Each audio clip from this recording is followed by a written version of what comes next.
Orang harus paham ini. Assalamualaikum warahmatullahi wabarakatuh. Warganet yang berbahagia, kita bersyukur hidup di Indonesia sebagai negara yang merdeka, sebagai tanah air kita. Mari cintai tanah air kita ini agar kita bisa melaksanakan perintah Allah dengan sebaik-baiknya. Dengan tingkat kepuasan yang akan sampai 82,2%, banyak yang meyakini, analis politik satu suara mengatakan bahwa Jokowi adalah Kingmaker 2024. Jadi saya harus jelaskan gini. Terdengar lebih familiar isu ini gini. Tolot itu dulu saya dengan Pak Menteri itu ditugaskan. Sebenarnya Patimban itu kan proyeknya sebelumnya di sebelahnya. Ingat kan di buku kita juga menyampaikan itu. Saya nggak mau mengatakan tempatnya itu. Nusa Kambangan. Jadilah itu dipindahkan situ. Saya membangun itu Pak. Mulai saya sebagai menteri dari nol, dari FS dan sebagainya. Jadi kita tahu persis bahwa itu bukan dadakan dan bukan satu lip service untuk Jepang, karena ini real memang dibutuhkan. Buktinya tak ada bahwa jumlah kendaraan yang semula tahun ini karena kapasitasnya itu cuma 200, kita target 160 dan sekarang melebihi 200.000. Jadi harus dibangun lagi. Harus dibangun sampai 2 juta. Yang kontainer sekarang beberapa pemain asing mau bergabung dengan kita untuk mengelola itu. Karena pemerintah, satu hal yang baik dari Pak Jokowi, Pelindo mesti ada kompetitor. Ini adalah salah satu upaya Pak Presiden memberikan kompetisi agar harga itu lebih bisa dikontrol. Ini besarnya sama dengan Priok nih. Yang mengelola nanti Patimban itu siapa ya? Swasta, sudah dimenangkan oleh swasta Indonesia. Lalu swasta Indonesia mengundang investor dari luar. Dan akan menjadi kompetitornya Pelindo. Tapi bukan kompetitor juga. Tahap awal ini kolaborasi lah. Kolaborasi dulu ya. Kolaborasi. Tapi menurut saya bagus juga tuh supaya Pelindo bisa berbenah gitu ya. Betul. Jangan menganggap bahwa mereka yang sekarang ini yang terbaik gitu. Ya, dan bayangkan kalau mobil dari Kerawang mesti ke Priok, dan sekarang kan Kerawang masif sekali. Ya. Salah satu kawasan industri yang luar biasa. Saya jujur saya senang mendengarkan ini Pak Menteri, bahwa kemudian ternyata tidak sengeri sergapan para teman-teman yang sering mengkritisi ya. Menurut saya suara teman-teman juga ya memang harus ada. Cuman kan ini kita perlu informasi gitu kan. Kertajati ada penjelasannya, Patimban sudah ada penjelasannya. Saya ke bagian yang terakhir. Sekarang menyangkut soal kereta cepat. Ini yang paling banyak, terutama dengan catatan dari Bang Faisal Basri menyangkut dengan BEP-nya ya, yang sampai 80 tahun gitu ya. Pak Menteri, jelasin ke kita tentang kenapa sih sampai menjadi rumit banget proyek yang luar biasa ini. Saya memberikan perumpamaan tadi. Oke. Atau contoh yang lain, MRT. MRT itu 17 tahun dibicarakan, tidak pernah putus. Karena kalau dilihat daripada uang yang harus diinvestasikan 15 triliun, wah sayang uangnya. Tetapi kita tahu bahwa cost daripada masyarakat, pemerintah itu juga puluhan triliun apabila tidak ada. Dan sekarang MRT sangat digemari. Tidak ada satu orang pun komplain. Pada saat itu Pak Presiden begitu jadi gubernur dia putusin itu. Ditentang banyak orang dia putusin. Saya mau mengambil analog itu. Sekarang MRT sudah dirasakan oleh masyarakat dan kita akan membuat ke utara, timur, barat dan sebagainya. Nah ini juga kita harus letakkan yang namanya infrastruktur. Ada satu proses studi yang memang pertama seolah-olah kereta cepat ini sampai ke Surabaya hanya 3-4 jam sampai Surabaya. Tapi untuk itu kan kita harus lakukan dulu satu peletakan yang pertama, seperti dari Lebak Bulus sampai ke Bundaran HI. Jadi Kertajati memang di awal pasti jadi masalah. Tapi saya yakin pada saat masyarakat menikmati Jakarta Bandung hanya 1 jam, mereka akan gunakan itu.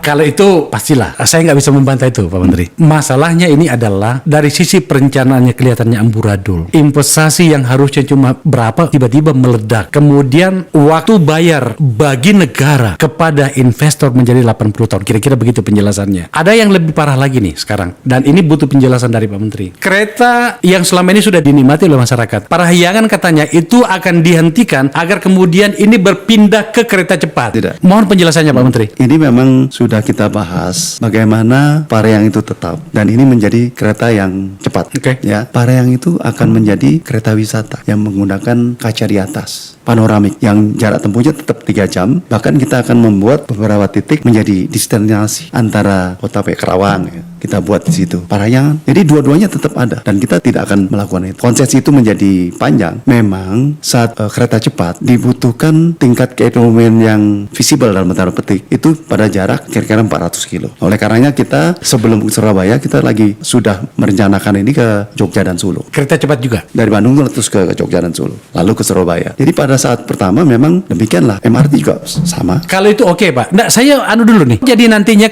Parahyangan nantinya itu akan diubah menjadi menteri wisata. Kenapa harus wisata, Pak? Masalahnya adalah harga kereta cepat itu katanya itu sampai 300.000 atau sampai 400.000 ya? Berapa harganya Pak? Paling mahal 300.000, mulai dari 250.000. Ada catatan yang dilakukan oleh beberapa lembaga dan mereka datang presentasi ke saya di sini adalah untuk harga itu masyarakat kelas menengah ke bawah itu akan kesulitan, yang membuat kemudian proyek yang sejujurnya saya setuju Pak, kita harus memiliki kereta cepat apapun namanya. Peradaban menjadi maju, masyarakat kita bergerak cepat, mau tidak mau harus ada. Tapi dari sisi perencanaannya itu tadi yang saya katakan, kalau kemudian 250.000 sampai 300 pertama sulit bagi masyarakat menengah bawah untuk membeli. Yang kedua, Parahyangan itu kenapa harus kemudian dijadikan kereta wisata, Pak? Kalau saya mesti beri penjelasan, kereta untuk masyarakat umum itu bukan Parahyangan aja. Ada yang lain. Ada yang lain. Ada yang dari Jogja lewat Tasik ke sini sama jalur. Jadi nggak ada yang kehilangan. Ada 3 segmentasi yang ada di sana. Satu tentu masyarakat bawah menjadi prioritas. Oke. Itu bukan Bandung Jakarta saja, bahkan dari Tasik. Yang kedua adalah Parahyangan itu menjadi kereta wisata dan kereta cepat ini gitu.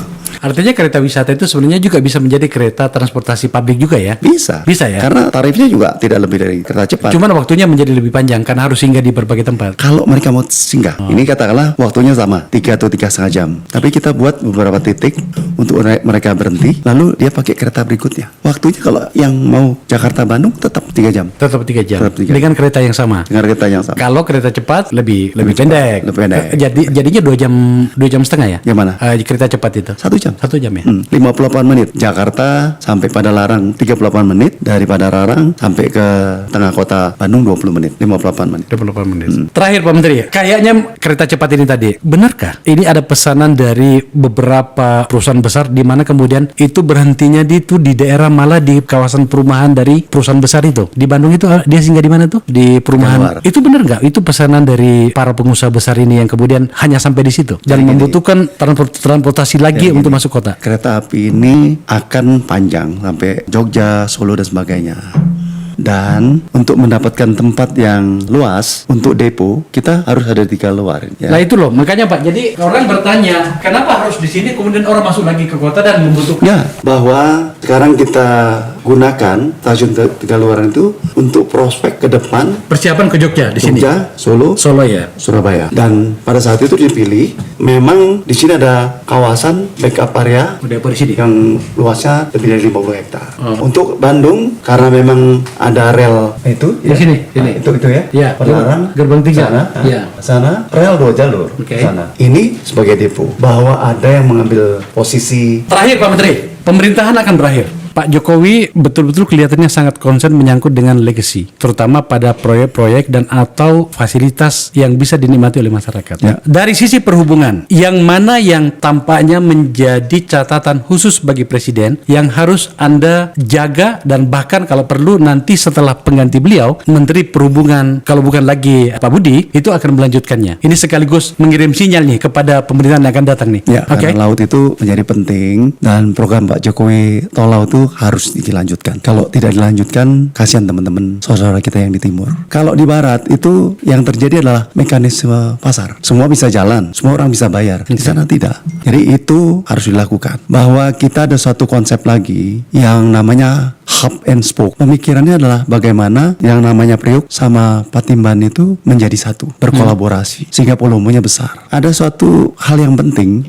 dari konektivitas laut bahwa makin besar kapal makin ekonomis. Nah, kita ini karena yang kesini nih kapal-kapal kecil, maka kapal besarnya ada di negara tetangga. Nah, oleh karenanya sekarang dengan adanya 2 tempat ini bisa saling memberikan complementary. Bagaimana kalau kemudian ternyata nantinya malah Pelindo yang akan dimakan oleh konsorsium pengelola Patimban nantinya, harus diakui Pak. Ya. Yang akan masuk ke situ adalah pasti perusahaan yang efektif, efisien dan segala macam berikut dengan teknologi yang akan mereka punya. Bagaimana kalau kemudian ternyata akhirnya Pelindo yang harus angkat tangan dan kemudian termakan oleh itu? Tapi mungkin tidak juga ya. Karena ini satu ya, saya harus akui ya, Pelindo ini satu BUMN yang credible. Dilihat dari neraca, rugi laba, cara mereka melakukan itu governance.